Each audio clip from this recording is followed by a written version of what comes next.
Comment ne pas avoir le sourire ce soir pour avoir vu ce match absolument fantastique du Paris Saint-Germain? Salut à tous les gars, c'est Azial. Aujourd'hui on se retrouve pour une nouvelle vidéo débrief de ce PSG Lille juste avant le match très important, capital en Ligue des Champions face à Liverpool. C'était l'occasion de répéter ses gammes et la chose qu'on peut dire c'est que le PSG s'est encore une fois mis en mode Ligue des Champions, notamment sur la première mi-temps. La deuxième mi-temps était bien plus en gestion, en même temps il y avait déjà 4-0. Mais encore une fois, la première mi-temps du PSG, c'est du pur football. Ce match m'a juste fait penser au PSG Monaco d'il y a quelques semaines où justement le score avait été similaire, c'était aussi un 4-1 et le scénario avait été aussi grandement similaire avec une première mi-temps où tu avais roulé sur Monaco et une deuxième mi-temps où tu avais été plus dans la gestion parce qu'en fait, il y avait face à Monaco, il n'y avait pas 4-0 à la mi-temps, mais je crois qu'il y en avait au moins 3. Je crois qu'il y avait au moins 3-0 et tu mets le 4-0 début de deuxième mi-temps et après Luis Enrique fait très vite des changements. Si je me rappelle bien, en tout cas, le score final était le même. T'avais roulé sur Monaco, là tu roules sur Lille. On rappelle quand même que c'est des équipes qui sont en Ligue des Champions, c'est des équipes qui ont fait tomber des sacrés beaux noms. Hein. Là on parle du LOSC qui vient de prendre quand même 4-1 au Parc des Princes et qui s'est fait rouler dessus sur la première mi-temps. Et je le dis honnêtement, heureusement que le PSG, pour Lille, heureusement qu'il y a eu des changements très rapidement en deuxième mi-temps et que le PSG a été beaucoup plus en gestion parce que justement il y a le match face à Liverpool mercredi. Parce que sinon je pense que si Paris continue d'appuyer comme ils l'ont fait en première mi-temps, je pense que tu peux finir sur un 6-7-0. Déjà là pour moi sur ce match, tu peux finir sur un 6-7-0 parce que tu as un très bon Lucas Chevalier. Déjà, alors que le PSG a joué à fond seulement une mi-temps. Pour vous dire à quel point, franchement, cette équipe me fait rêver quoi. Là honnêtement, il n'y a même plus d'analyse à faire, il n'y a même plus à être tempéré ou quoi que ce soit. Là, ce soir, c'était face à Lille.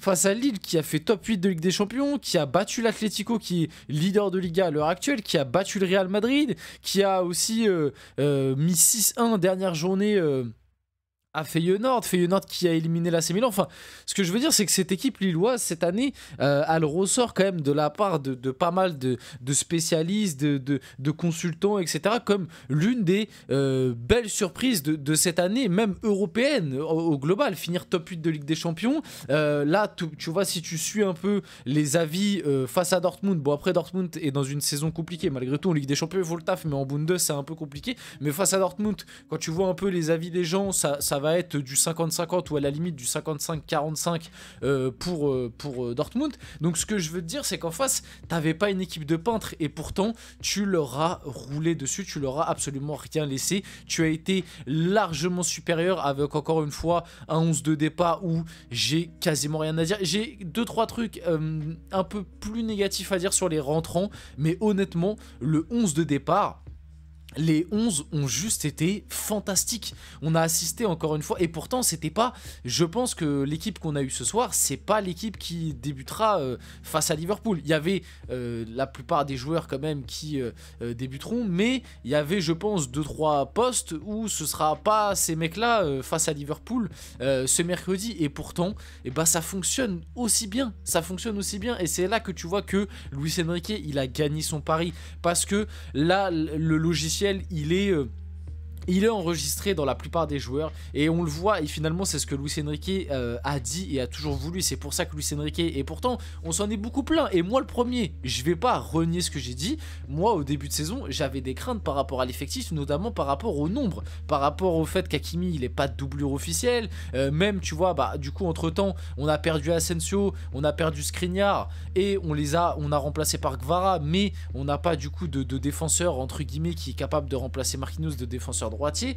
Tu vois, j'avais 2-3 postes où je me disais, tu vois, avant l'arrivée de Kvara, je trouvais pareil qu'il manquait un petit peu de concurrence devant. Kvara apportait ça, mais tu vois, il y avait 2-3 postes, 2-3 rôles où je me disais, si, après, ce que je dis peut être toujours valable parce que dans ma tête je me disais si on a une blessure ou une méforme on peut être vite en danger. Bon, on n'a pas de méforme, tout le monde est performant, mais la blessure, je touche du bois, j'espère qu'on n'aura pas. Pour l'instant on n'en a pas et Luis Enrique je trouve gère très bien, même si à des moments, et notamment j'avais fait le reproche la semaine dernière face à Lyon, à des moments je trouve qu'il peut faire des choses. Bon, ce soir c'était justifié hein. À 4-0 à la 60e tu peux sortir les mecs, surtout que là t'as fait rentrer Vitinha, Kvaratskhelia, Zaïre Emery et Pacho. Bon ça va. Et pourtant j'ai des choses à redire sur les entrées parce que comme je vous l'ai dit, Il y a certaines entrées qui m'ont pas trop plu et je pense que quand même il y en a un qui a peut-être perdu des points ce soir, on en reparlera, même si peut-être il démarrera titulaire face à Liverpool, mais j'ai pas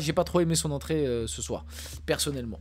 Donc ouais, Luis Enrique a remporté son pari, le logiciel est complètement appris de tous. Il a une base à l'heure actuelle de 14, 15, 16 joueurs qui sont interchangeables entre guillemets. Bien évidemment, tu peux perdre un peu au change, mais ce que je veux te dire, c'est qu'au milieu de terrain, moi je vous dis la vérité, hein, là pour mercredi, honnêtement, je sais pas qui mettre. Moi là je suis Luis Enrique pour mercredi et je m'arrache les cheveux, je me gratte le crâne parce que t'as Vitinha, pour moi c'est un indéboulonnable. João Neves il a montré que c'est un indéboulonnable aussi depuis le début de la saison globalement. Et après le troisième rôle tu le donnes à qui? Désiré Doué en ce moment il est en feu. T'as Zaïre Emery qui revient de blessure, qui peut aussi par rapport à son profil aider face à Liverpool. Et t'as Fabian Ruiz qui est dans une bonne période malgré tout. Même si beaucoup critiqué, moi je trouve qu'à l'heure actuelle il est dans une bonne période. Et encore ce soir, Fabian Ruiz, pardon, il a été excellent. Il a été très bon ce soir, Fabian Ruiz. Un peu comme l'ensemble, mais lui personnellement, individuellement, j'ai trouvé vraiment très bon. Donc honnêtement, qui tu mets face à Liverpool? Ça c'est des questions qu'on va pouvoir se poser cette semaine.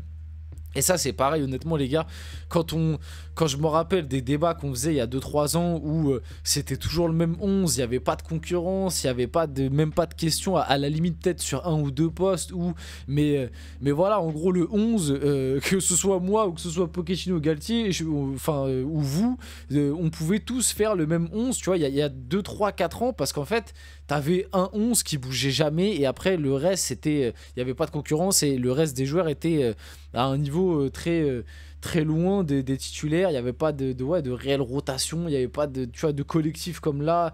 Et comme je vous l'ai dit, là le truc qui est incroyable, c'est que t'as Vitinha, t'as João Neves, t'as Zaïre Emery, au milieu de terrain. Au final, on avait tous peur, on va pas se mentir.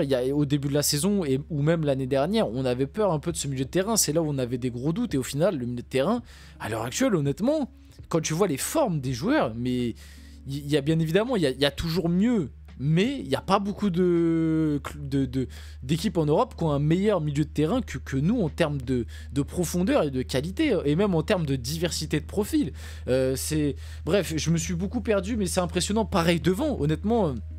Bon, Gvara, voilà, comment on dit, j'ai perdu l'expression, on passe sur faute mob, mais Gvara, j'ai pas trouvé son entrée bonne ce soir, et moi personnellement il m'a un peu agacé dans son entrée ce soir. Mais même devant, tu vois, tu mets qui mercredi? Honnêtement, tu mets Dembélé, indéboulonnable, Barcola aussi, mais Gonzalo Ramos ce soir très bon. Est-ce que tu le lances face à Liverpool? Il peut peser un peu sur Van Dijk, Konaté. T'as Gvara qui, bon ce soir l'entrée est pas bonne, mais resté sur des dernières prestations très encourageantes. T'as Désiré Doué que tu peux aussi mettre devant. Tu mets qui? Franchement les gars, je vous le dis, à l'heure actuelle, là tu me demandes la compo pour mercredi, il y a 2-3 postes où je sais pas. Il y a 2-3 postes, 2-3 rôles où je me dis, ah c'est pas facile, tu vois. Au milieu de terrain, la troisième place, je sais pas à qui la donner. Devant, pareil, je mets Dembélé, Barcola, la troisième place, je sais pas à qui la donner. C'est bon, je pense que ce sera plus Gvara, et au milieu de terrain, je pense que ce sera plus Fabian Ruiz dans l'esprit de Luis Enrique. Mais on sait jamais, pour moi, un Désiré Doué, par rapport à ce que je vois en ce moment, Désiré Doué, par exemple, il mérite des titulaires pour moi face à Liverpool. Maintenant, c'est une double confrontation, faut gérer. Bref, sur le match, comme j'ai dit, donc là vous avez les minutes, Barcola à la 6ème sur un travail de Dembélé, frappe repoussée, Marquinhos sur une belle tête, Dembélé le but, l'action du troisième but est magnifique avec la feinte de Doué, le décalage de João Neves, finition de Dembélé et le dernier but de Doué, magnifique. Et moi j'ai Doué, encore une fois, je trouve son match il est stratosphérique. Donc on le voit, le PSG en première mi-temps a largement dominé. J'aimerais juste vous montrer vite fait un truc et après on finira sur les prestats individuels sur la première mi-temps. Je veux les trucs sur la première mi-temps. Voilà la première mi-temps. 2,61 de XG, 17 tirs à 0. Non mais en fait on les a juste piétinés. Franchement, on les a juste piétinés. Après, en deuxième mi-temps, on a un peu levé le pied. Mais voilà pour la première mi-temps. Donc voilà les prestats. Honnêtement, j'ai rien à dire. Tout le monde a été très bon, comme je vous l'ai dit, sur le 11 titulaire. Même un Beraldo, j'ai trouvé très bon ce soir. Bon, Donnarumma, le pauvre, c'est parce qu'il se mange un but. C'est le seul petit défaut, peut-être, c'est qu'il n'y ait pas ce clean sheet, quoi. Mais pour moi, sur le but, il peut pas faire. Peut-être la repousser un peu plus loin. Mais c'est pas. Gonzalo Ramos, c'est dommage qu'il n'y ait pas un but parce que son match est pas dégueu. Mais je trouve qu'il a un peu manqué à la finition. Comme j'ai dit, le milieu de terrain, j'ai aimé devant Barcola Dembélé, Nuno Mendes aussi que j'ai trouvé très bon défensivement. Et comme je l'ai dit, j'ai pas trop aimé les entrées, notamment celle de Guevara. Moi personnellement, même Pacho, bah, après Pacho c'était latéral gauche donc c'est un peu plus défendable.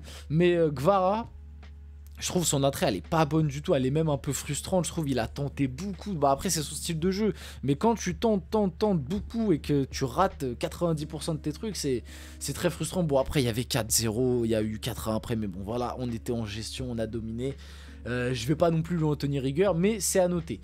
On finit le débrief là-dessus, j'espère que ce débrief vous a plu. Si c'est le cas, n'hésitez pas à liker, commenter, partager, vous abonner les gars, c'était Azial. On se retrouve très rapidement pour une prochaine vidéo.